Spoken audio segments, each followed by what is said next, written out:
السلام علیکم دوستوں، بانو قدسیہ جو کہ ایک مشہور ناول نگار افسانہ نگار گزری ہیں، آپ ادب کی دنیا میں ایک الگ مقام رکھتی ہیں۔ آپ نے بہت ساری کتابیں لکھی جن میں حاصل گھاٹ، سمان وجود، راجا گت وغیرہ شامل ہیں۔ آپ کی ان کتابوں کو بہت پذیرائی حاصل ہوئی۔ آج کی اس ویڈیو میں ہم بانو قدسیہ کے ایک ناول کا تھوڑا سا حصہ پڑھیں گے۔ اس سے پہلے میں ایک بات کہنا چاہوں گا۔ بہت سارے لوگ ایک دیہات میں رہنے والے کو، ایک گاؤں میں رہنے والے کو حقیر سمجھتے ہوئے، چھوٹا سمجھتے ہوئے اسے پینڈو کے لقب سے پکارتے ہیں۔ ہر انسان اپنی سوچ کا مالک و مختار ہوتا ہے، وہ جیسا چاہے سوچے۔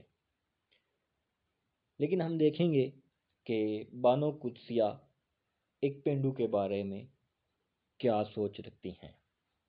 وہ اپنے ناول حاصل گھاٹ میں لکھتی ہیں، پینڈو روزی کی خاطر شہر کا رخ کرے تو وہ اپنی ذہانت ساتھ لاتا ہے، لیکن شہر میں آتے ہی اسے احساس کمتری ہونے لگتا ہے۔ سب سے پہلے تو وہ زبان اسے ششدر کرتی ہے، جس کا ماخذ کتابیں، ابلاغ کے جملہ وسائل اور مارکیٹ جنم دیتے ہیں۔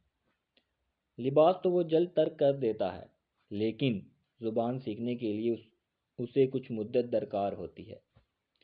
لیکن جسے پینڈو سمجھ کر شہری لوگ برخاست کرنا چاہتے ہیں، وہ اپنے تر و تازہ دماغ کے باعث، تجربے سے سیکھی ہوئی فہم و فراست کے باعث بہت جلد شہری کے سامنے سیڑھیاں چڑھنے لگتا ہے۔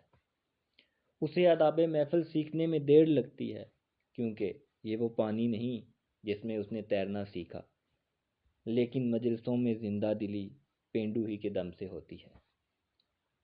شہری انہیں ان گھڑ سمجھتے ہیں، لیکن پھر اسی کی گھڑت کے ٹوٹم اور تبوز شہری معاشرے میں لہو کی طرح دوڑنے پھرنے لگتے ہیں۔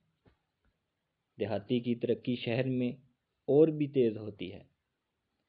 جب یہ تعلیم کی سان پر چڑھے، الفاظ کا جنتر منتر سمجھ پائے اور گفتگو کے اتار چڑھاؤ میں دیہاتی تجربے سمونے لگے تو شہری اس کا مقابلہ نہیں کر پاتے۔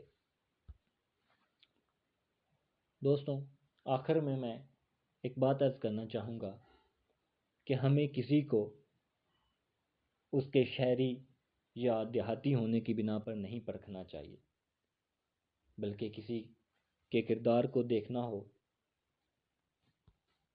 بلکہ ہمیں اس کے کردار سے دیکھنا چاہیے کہ اس کی شخصیت کیسی ہے، اچھی ہے یا بد اخلاق ہے۔